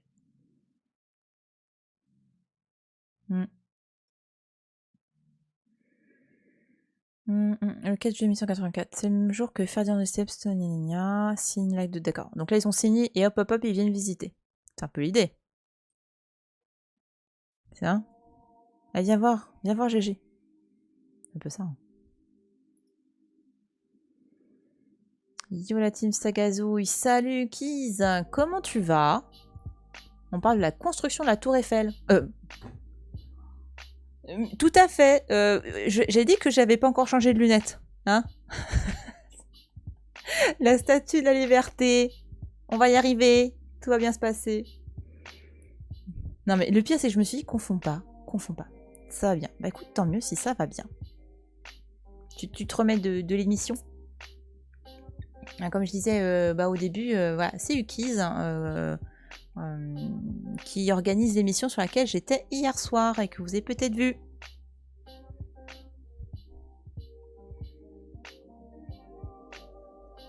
Ah, on a le premier. Ouais, j'ai passé une très bonne soirée. Bah c'est super, moi aussi, j'ai passé une belle soirée, c'était chouette. Ah, bravo pour le bingo. On a le premier. Bravo. Donc effectivement, c'est... Bon, on met dans la même... Parce qu'on fait un bingo des phrases clichés dans les textes en histoire de l'art et autres. Et pour l'instant, on a « C'est une aventure humaine »,« De tout temps »,« C'est la première fois » ou « C'est un génie ». Donc bravo. Tu as le premier monument. Ah, c'était sur Twitch ou le site POC Science? L'émission, c'était sur Twitch, sur la chaîne du Kiz. C'était... voilà. Non, POC Science, ce sera lundi prochain. Comme c'est la Museum Week, on va faire lundi soir, mais ce sera sur ma chaîne, mais avec plusieurs personnes du collectif POC Science. Je vais faire quelques streams, et lundi soir, ce sera sur ma chaîne. On va parler de l'histoire des musées. Et donc moi, je vous parlerai un petit peu de l'histoire des musées de manière générale. Et après, chacun racontera une histoire. En gros, quel est le musée qui lui parle particulièrement et pourquoi. Voilà. Ok, j'ai azioté ça alors. Aïe aïe. Ah, et tu vois le programme, il va être rigolo. Tu vois le programme, et on aura des choses, on va dire, sérieuses et des choses un peu moins sérieuses. On vous annonce, enfin voilà, on va vous préparer des choses assez rigolotes. Ça va être marrant. Ça va être chouette comme tout, je pense. Alors, yes, c'était chez Bibi. D'ailleurs, j'en profite, j'aime beaucoup le design de l'émission. Enfin, côté synthwave et tout, design, j'aime beaucoup. Parce que, ouais, voilà, j'en profite. La fille qui en profite. J'attends le programme impatiemment. Pour quand? Bah, j'espère cette semaine. Mais là, il est en cours de... Pour moi, il est en cours de finalisation, là. Il y a encore 2-3 trucs, bon, voilà. Mais entre voilà, le collectif POC Science et l'autre petit... C'est un tout petit collectif. Hein. Je suis aussi partie du petit collectif Witch Culture. Donc en gros, on est un groupe... bah, pour l'instant, bon, on n'est que des filles. Mais en gros, un groupe où on fait de... On est en gros la team Twitch Culture. Voilà, si je trouvais que c'était rigolo le jeu de mots Witch Culture, Twitch Culture. Et du coup, on va faire des choses aussi pour la Museum Week avec les filles. Voilà. Ah, ça fait plaisir venant d'une produit que ça en puisse pas, je t'en prie. Non, vraiment, le design super chouette, j'aime bien. Vraiment, ça et les traits derrière qui passaient, j'aimais beaucoup. Donc voilà. Donc bravo, voilà, Toutatix, premier monument. Tu as ton premier, voilà, le bingo. Tu peux mettre un petit premier monument kit de l'histoire. C'est faux. Bravo. C'est absolument faux. Mais c'est pas grave. Mais il faut être le premier. Hein? S'il n'y a pas un premier, ça va pas. C'est pas français, tu vois. Il faut le premier. Et non, c'est absolument faux, hein, évidemment. Toute sculpture est en kit. Pardon, je crie presque, mais ça m'énerve. Ça c'est le genre d'expression qui me gave. Je supporte pas parce que... ah, ou alors à moins qu'il... Mais même, bah non, le principe de monument en kit...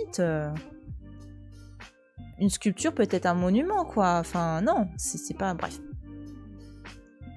C'est une assos Lorraine. Ah bah quoi? J'ai pas compris. Ah bah oui, vu comme ça. Bah oui. Parce que même monument, quoi. Non. Mais non, parce que... Mais non. Ça m'énerve, mais non. Bref. La Witch Lorraine. Ah, merci. Non mais moi, il faut m'expliquer, hein. En plus, je viens de Picardie, donc je comprends pas. Moi, il me faut pas... Moi, je veux des expressions picardes. Moi, tu me parles de Lorraine, non. D'accord. Ok. Ouais. Ça se trouve, il y en a qui viennent de Lorraine. D'accord. Ok. Bah, merci, Crastel, pour la traduction. Énorme. Énorme. La Witch Lorraine. T'imagines un collectif de streamers qui fan de Quiche Lorraine? Ce serait la Witch Lorraine, ce serait magnifique. Alors, premier monument en kit de l'histoire, la statue est démontée au début de l'année 1885 et soigneusement répertoriée dans plus de 200 caisses. T'imagines? Ils oublient une caisse. Hein, à quel point ils sont dans la merde, t'imagines? Elle quitte Rouen le 21 mai 1885 à bord de la frégate l'Isère et arrive dans la rade de New York le 17 juin de la même année. Oh, ça va, un mois. C'est les... En général, bon, ils ont peut-être été un peu plus longs parce que c'est chargé. Mais pour aller dans certains pays, ouais, tu peux mettre un mois hein, quand même à ce moment-là encore. Hein. Des grosses caisses. Ouais, j'imagine aussi, ouais. Ah bah tiens. Bah ça c'est tout. Attends, c'est quoi ça? Ça c'est le piédestal. Vu la forme du truc.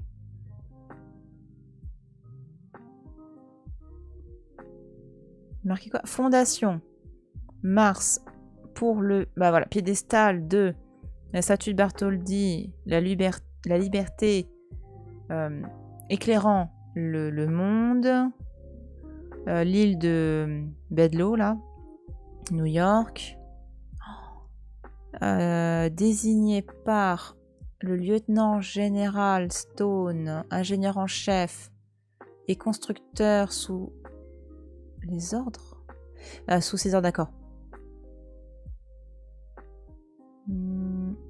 Alors ça a commencé la construction en octobre, c'est ça? J'ai du mal à voir. Octobre 1983, fini en mai. Ok. Les ouvriers devant le coffrage du sol de la Statue de Liberté en mai 1884. D'accord. Ah, attends, j'ai lu ça? Ah. Mais la construction du socle de l'île de Bedloe, je sais pas, j'ai envie de dire Beldo, alors que non, c'est Bedloe, financée par les États-Unis. Oh, ouf, ils ont payé un truc quand même. Je pensais qu'ils avaient payé que la sangria à l'arrivée, toi. Genre, on paye le punch, hein. Vas-y, c'est moi avec mes 200 caisses, je me démerde, c'est ça? Bah. Allez, on paye le piédestal. Allez, allez. Donc la conception est confiée au célèbre architecte Richard Morris Hunt, l'ingénieur en chef Charles Porwastone assurant la direction du chantier. Suite au cri d'alarme de Joseph Pulitzer dans le journal The World, les fonds manquants sont rassemblés. Le piédestal est enfin achevé au printemps 1886 et le montage de la statue peut commencer. Mais ça manquait de thunes partout, hein, c'est fou ça. Faut payer, mais c'est un cadeau. Bah oui. Bah attends. Bah hé.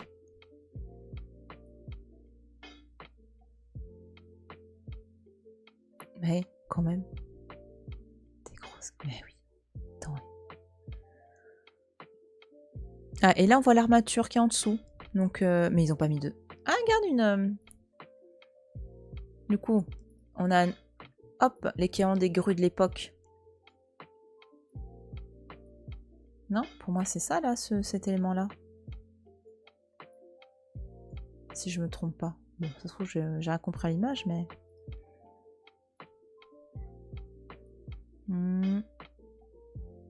Ah oui, parce que voilà, pareil.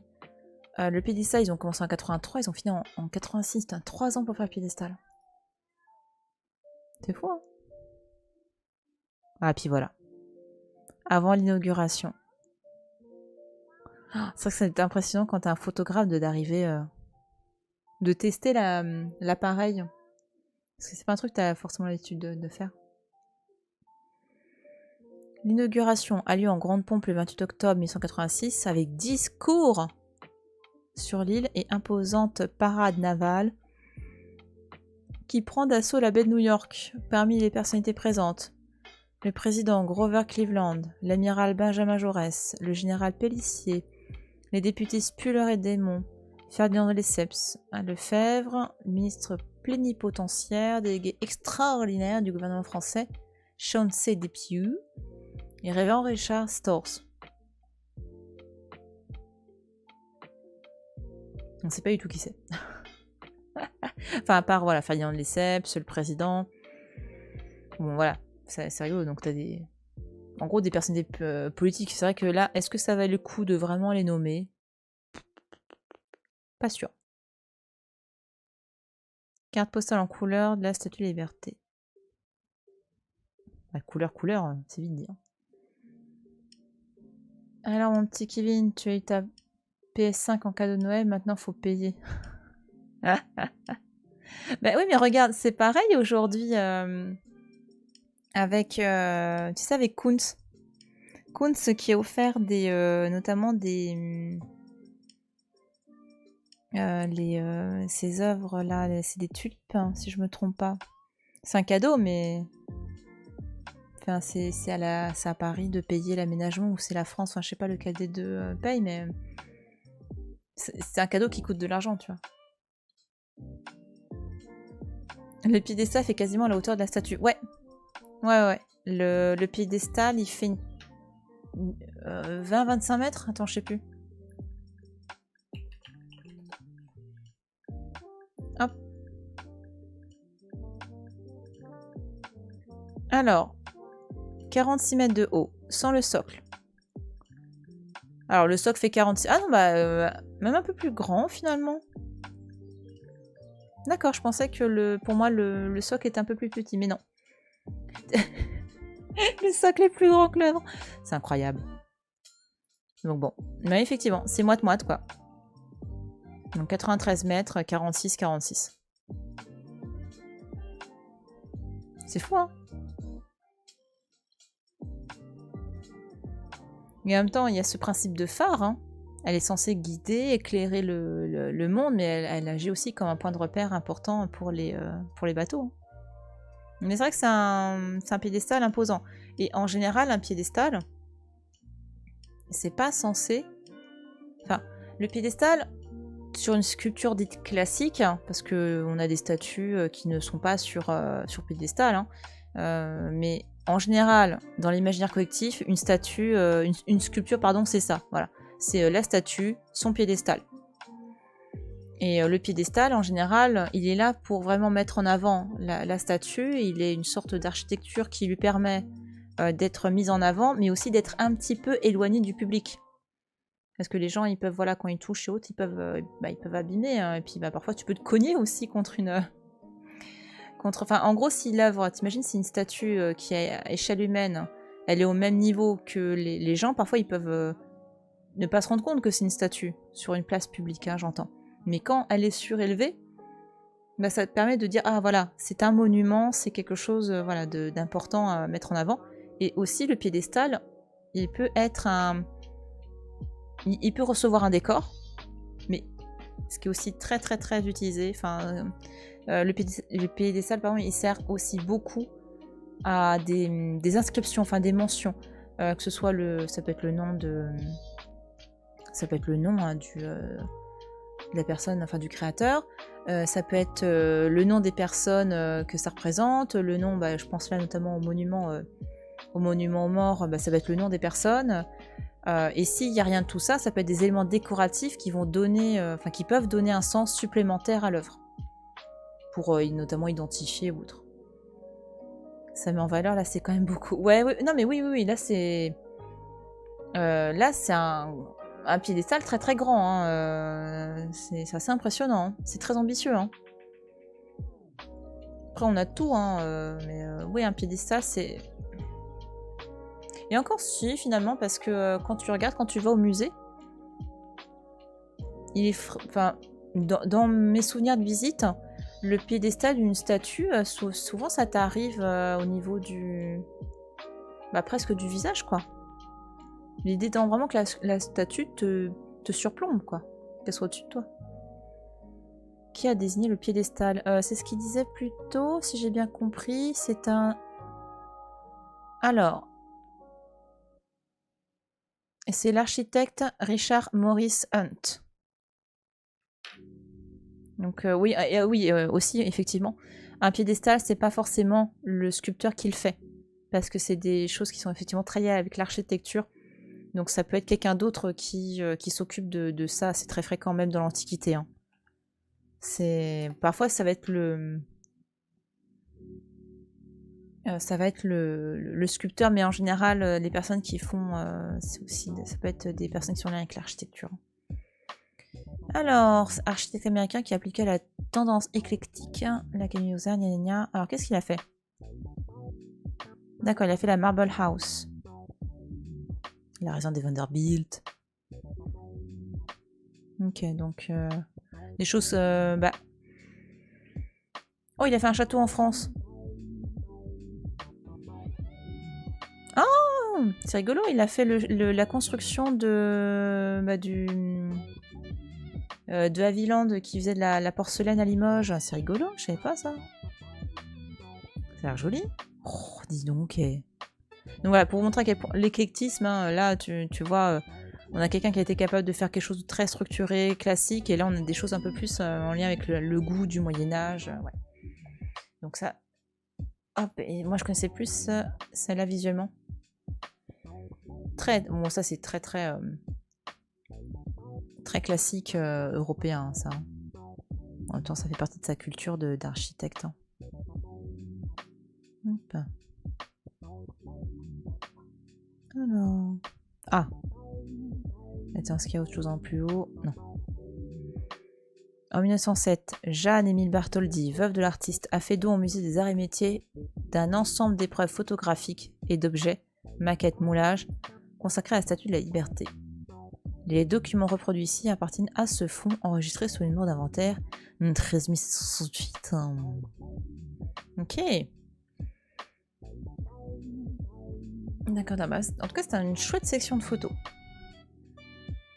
Là-dessus, c'est vraiment... C'était assez chouette. Vraiment, j'ai bien aimé. Et c'est vrai que c'est impressionnant. En fait, c'est rigolo parce qu'elle fait pas... Enfin, là, vu comme ça, c'est vrai que le piédestal casse un petit peu son aspect monumental comme ça sur la photo. Ouais, elles sont assez sympas les photographies. Et vraiment, bah, au début, hop, hop, hop.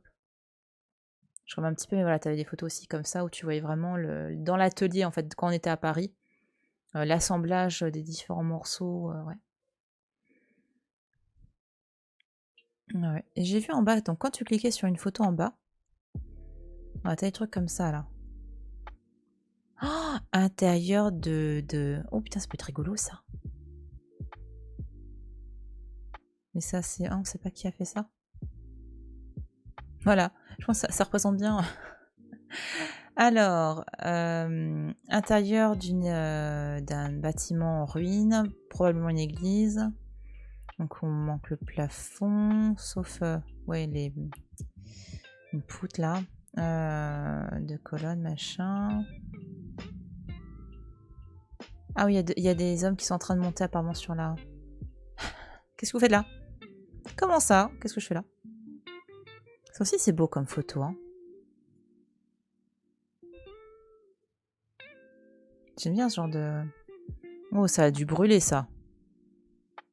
Tu vois là comment c'est...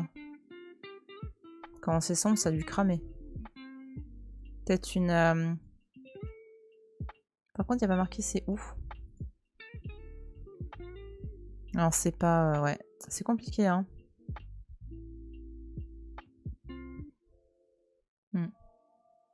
Ah, c'est un open content. C'est cool. Donc vous pouvez les utiliser. Insurrection de Paris. Ah, c'est... Voilà. Donc là, ça vous permet aussi de voir justement cette période. La période 1870-71. Donc là, on est 1871. On doit être... C'était par rapport à la... Ouais, bah oui, insurrection de Paris. Donc c'est par rapport à la Commune. Donc cette guerre civile hein, qui a frappé Paris... Enfin, en gros, qui a confronté, qui a fait s'affronter les Parisiens, et on les appelait à l'époque les Versaillais, en fait, qui étaient... parce qu'à un moment donné, le pouvoir, comme Paris est tombé, la France est tombée après la défaite de Sedan pendant la guerre franco-prusse en 1870, enfin même 71, et ben, le gouvernement a dû déménager un temps à Versailles, en fait. C'était beaucoup plus simple. Notamment pour signer les accords de paix, etc. avec Bismarck. Et du coup, il y avait d'un côté Paris, les Parisiens, et de l'autre côté, donc voilà, ceux qu'on a nommés les Versaillais, donc l'autorité. Et hop, il y a eu des affrontements entre la police, hein, qui était finalement à Versailles à ce moment-là, et les Parisiens. Donc pas mal de choses qui ont été détruites hein, à ce moment-là. Donc on a eu la colonne Vendôme renversée, on a eu aussi le palais des Tuileries qui a été brûlé. Donc le palais des Tuileries, pour vous situer un petit peu, c'était un palais qui permettait de fermer le Louvre. C'est-à-dire qu'aujourd'hui, nous on voit le Louvre avec cette forme en U. Et bien à un moment donné, il y avait un palais qui était à l'extrémité en fait. Donc ça a été pendant longtemps le siège aussi du pouvoir. Enfin, il y avait aussi quelques archives hein, qui étaient conservées là-bas. Et du coup, bon, il y a eu ça, il y a eu d'autres bâtiments qui ont disparu hein, du fait de cette insurrection. Ce qui est logique, lorsqu'il y a une insurrection, j'ai envie de dire, il y a des bâtiments qui sont détruits. Du coup là, c'est intéressant de voir, voilà. Donc, hop, hop, hop. Parce que là, c'est assez balèze, hein, ce qui s'est passé là. Ça a dû être... Ils ont dû se prendre un éclat de... Enfin, un tir de je sais pas quoi. Ah, c'est marrant. Non, elle veut pas. Hop, hop, hop, elle veut pas. D'accord. Je m'attendais à voir le gars passer le balai. Mais oui. Oh, dis donc, ils ont foutu le bordel. Hein. Mais oui. Je sais pas s'ils ont des choses sur la commune. Hein. Ça c'est un sujet passionnant. Historiquement et autres, bon voilà, je suis pas spécialiste de la commune non plus, mais...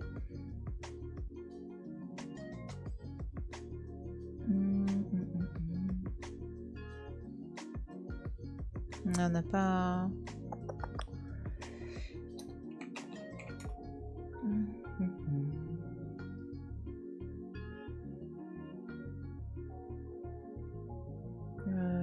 a d'autre que je vous... Bah, à la rigueur, que je vous montre la colonne Vendôme renversée. On en a fait des cartes postales, c'est rigolo. Ah voilà, hop, c'est celle-là. Regarde. Voilà. Là, ça, tu vois, t'as la... Bim. Bim, la colonne Vendôme.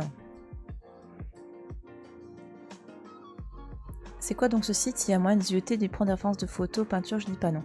Alors en fait, bah, c'est le Google Arts and Culture. Alors par contre, attention, parce que tout n'est pas en libre accès. Tu connais Google. Mais en tout cas, à un moment donné, il y avait une photo qui était en... Bah rien que celle-là, voilà.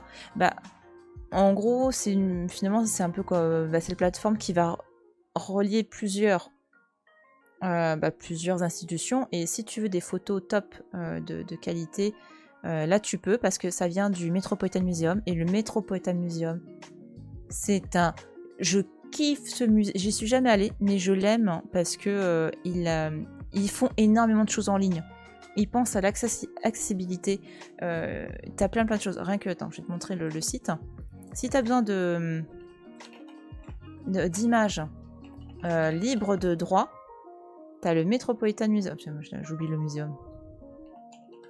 Hop.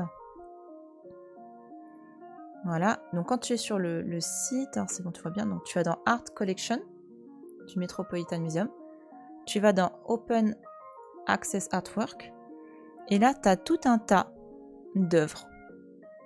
Tu en fais ce que tu veux. C'est assez extraordinaire. Salut Elfranc, comment tu vas? Comment ça va? Elfranc qui fait aussi de l'histoire. Faudrait que j'ai un petit peu regardé ce que tu faisais, donc il faudrait que je regarde un peu plus sérieusement. Ça va bien et toi? Bah ça va bien. En plus, là on a fait une expo virtuelle autour de la construction de la Statue de la Liberté. J'allais dire Tour Eiffel, mais je ne l'ai pas dit.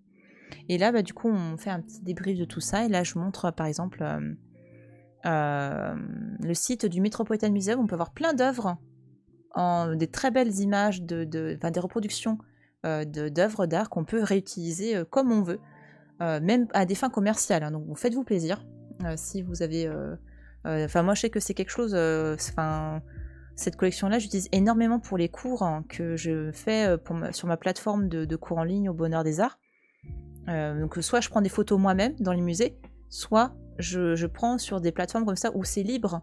On peut vraiment en faire un usage même commercial. Donc ça, c'est top qualité. Hein. Chouette, tout ça, je me mets ces liens de côté. Merci. Bah, je t'en prie. Ouais, le décalage horaire, ne vous êtes pas à suivre mes lives. Ouais, bah oui. Ouais. Super, quel musée. Alors, ça, c'est le Metropolitan Museum. Et l'exposition sur la construction de la Statue de la Liberté, c'était sur le site du Google Arts and Culture. Et c'était créé par le Musée des Arts et Métiers de Paris. Parce qu'ils ont un fonds, en fait, la veuve de Bartholdi, qui a conçu la Statue de la Liberté, a donné toutes les photos, a donné des photos que Bartholdi faisait pendant qu'il y avait la construction de la Statue de la Liberté. Ça a l'air vraiment intéressant. Bah merci. Ouais, donc c'est pour vous montrer un petit peu, mais vraiment quand je vous dis c'est de très très belle qualité en général, voilà, tu vois. Hop hop hop, donc là ça charge un petit peu.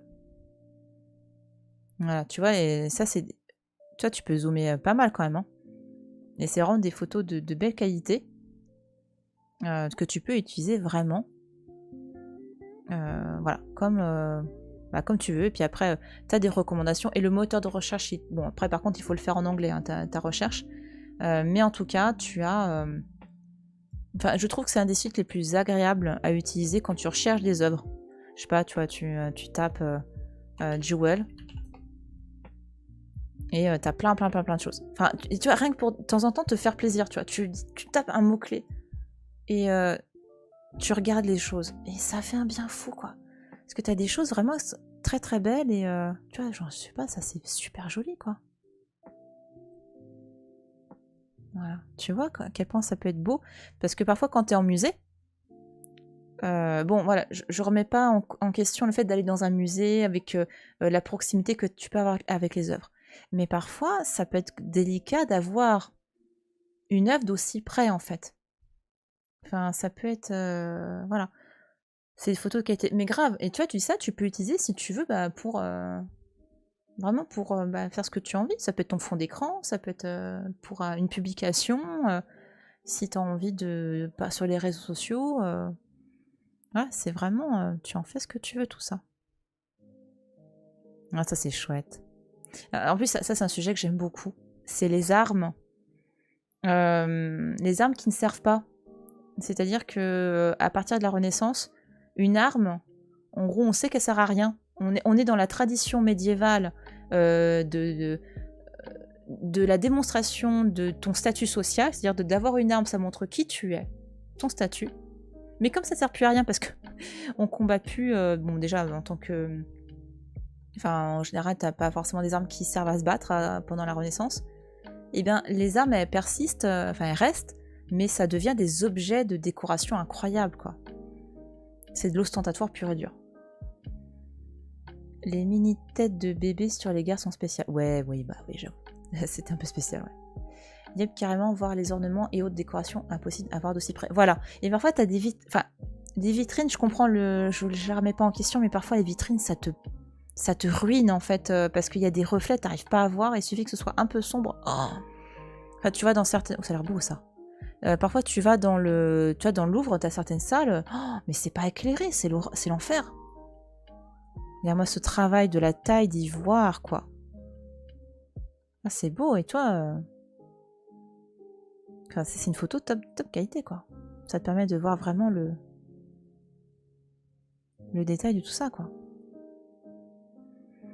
Et du coup, ouais, les armes ne servent plus à rien, elles ne servent qu'à montrer qui tu es. Voilà. Après, je dis pas que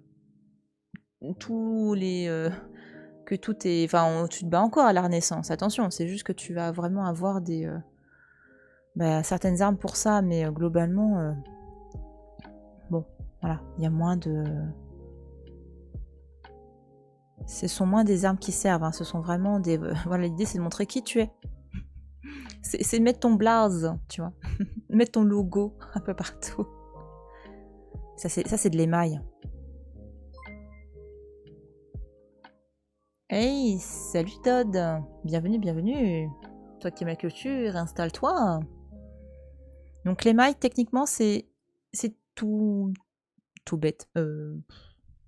C'est de la poudre de verre que tu vas disposer, puis après, pop, tu passes au four, ça cuit, et ça fond.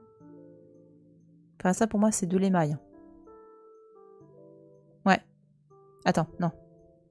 Enamel, si, c'est de l'émail. Voilà. Et puis tu vois, voilà. L'intérêt de ce genre de photo, c'est que tu peux avoir différents points de vue aussi de l'œuvre. Ça te permet de voir... parce que parfois, tu n'as pas accès à tout ça, quoi. Donc bon.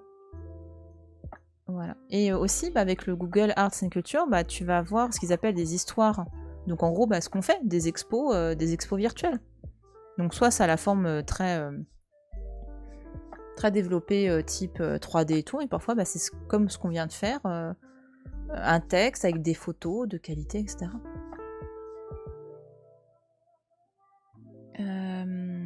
C'est tout bête, mais vu la taille, ouais, tout à fait. Oui, hein, regarde ma grosse et belle arme, c'est joli. Ouais, oui, c'est un peu ça. Ça, et ouais, ça montre aussi ta culture, ton goût. Et c'est important aussi de montrer que même si t'es un noble, c'est une arme, ok, mais tu montres que tu la décorée avec goût, c'est très important. Hein. Top le site Google Arts. Ouais, c'est très chouette. Hein. Et t'as de tout, hein, vraiment. Donc là, le truc que j'ai trouvé rigolo sur ce site-là, c'est quand tu fais explorer. Attends, non, tu peux avoir la carte. Donc tu peux avoir soit différentes collections, et quand tu regardes les collections, c'est assez impressionnant. Voilà, c'est là. Donc soit tu fais tous comme ça. Donc là, tu as tous les musées. Tu peux te dire, waouh, voilà, c'est assez impressionnant. Et tu as vraiment, encore une fois, de tout. Hein. Enfin, tu vois, ça se défile comme un jour sans fin. Soit, le truc rigolo aussi, c'est que tu peux le faire par carte. Voilà. Regarde-moi tout ça. Enfin bon. Ça, j'avoue, c'est assez... Ouais, nous, on est des chauvins. Allez, on va à Paris. Voilà, mais c'est pour vous montrer un peu les... Par contre, paradoxalement, je crois qu'il n'y a pas le Louvre dans ce truc-là. On avait déjà regardé.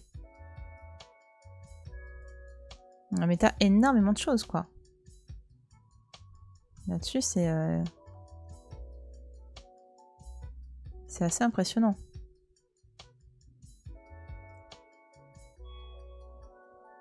Puis on n'a même pas encore zoomé complètement. Hop, hop, hop. T'as encore des choses. Là, je connaissais pas cette fonction. Ouais, elle est... Hop, tiens, voilà, tu vas miser... Mais non, c'est ça que je veux. Hop. Après, tu peux voir...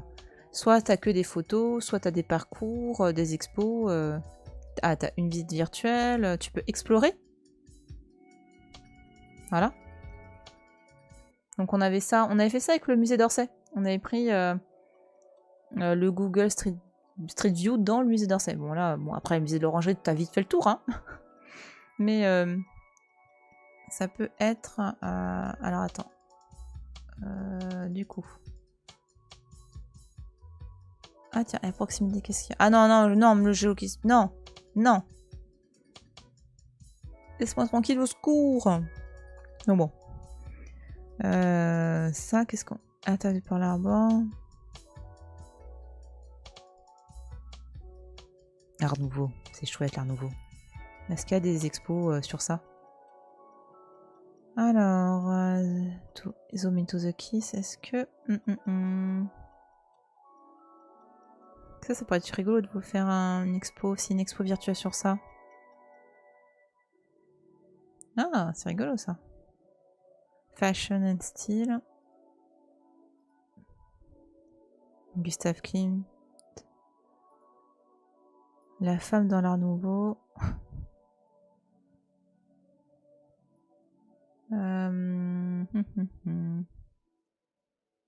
Ouais. Hop. Donc voilà. Donc c'est vraiment ouais. Un outil que j'aime bien. Que je trouve pour le coup assez sympa. Qu'on aime ou qu'on n'aime pas Google. Hein. C'est-à-dire que je suis pas non plus... je suis pas du tout pro Google. Ça c'est... Non. Par contre... voilà, faut reconnaître que pour des gens comme moi dont l'art est important, c'est vrai qu'ils ont... Par contre, tu peux rien faire avec, c'est-à-dire que je peux pas du tout utiliser les images du Google Art Project, etc. Bon, c'est ça, voilà, c'est pas... Mais c'est un outil intéressant à explorer, je trouve. Ah, qu'est-ce qu'ils nous disent là? Ouais. Ouais. Ouais. Tana. Ah, c'est marrant. D'accord. Donc, voilà, des petites choses comme ça, je trouve vraiment très très bien foutues. Ah bah, il y a du bon et du moins bon. Mais oui, c'est clair. C'est clair, c'est clair. C'est clair. Du coup, là, pour la fin, je vous propose de faire un petit GeoGuessr culturel, comme d'habitude.